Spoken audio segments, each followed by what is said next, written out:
Daklam. Okay lang yan, nag-dis na tayo. Okay. Okay na doon. Ma'am, good afternoon. Galing po kayo na Metro Manila. Nasa Davao po kayo. Anong reason po ma'am? Ba't nandito kayo sa sila? Alam mo kasi magkakaroon ng prayer rally no, for tomorrow that will be led by, of course, our former President Rodrigo Duterte. And magkakaroon din tayo ng leaders forum no, in the morning. Pero the reason that we are here, matagal na naming pinapaki-usapan si dating Panginoon, si Tatay Digong, na magkaroon ng ganito. Kasi talagang kailangan namin ng guidance dahil sa mga nangyayari ngayon sa ating bansa. So, talagang matagal namin siyang pinapaki-usapan na kung pwede mangyari ang isang ganitong pagtitipon-tipon ng mga concerned citizens. So, shall we say, ito yung totoong People's Initiative? Something like that? Yung People's Initiative na yan, alam naman na natin, marami na tayong narinig na kanya-kanyang puro. No? Pero para sa akin kasi nagkakaroon ng legislative crisis sa ngayon. Alam natin kung ano yung nangyari sa Senado na unprecedented, 24 senators ang pumirma. That is against People's Initiative. At ito, nakakabahala kasi alam naman natin kung ano ba to, government's initiative o people's initiative. Na-hijack kasi, ang sabi naman ng upper house ng Senate na nanggagaling ito sa Congress. No?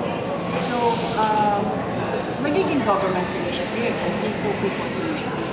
At ang nakakainis doon at nakakabahala din at the same time dahil para sa amin to para sa taong bayan.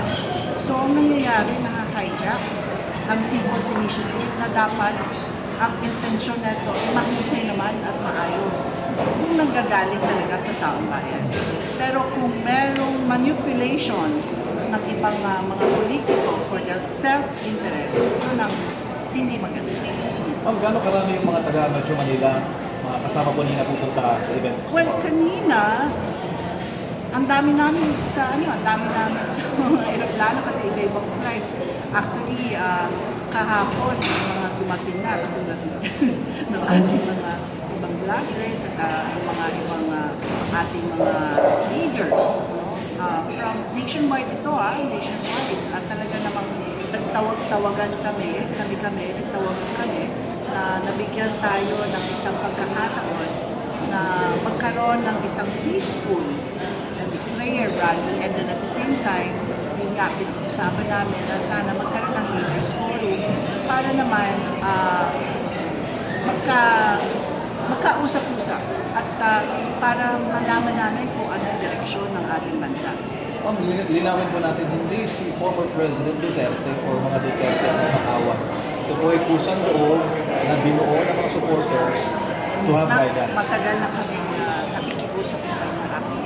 Talagang matagal na kami medyo nagkakaumpisa na magmula pa nung agris na nangyayari sa mga sibuyas at tumataas sa mga presyo, bigas at marami tayong concern, aside from UBI, ito na naman yung nangyari People's Initiative dahil umalma na rin ang Senado.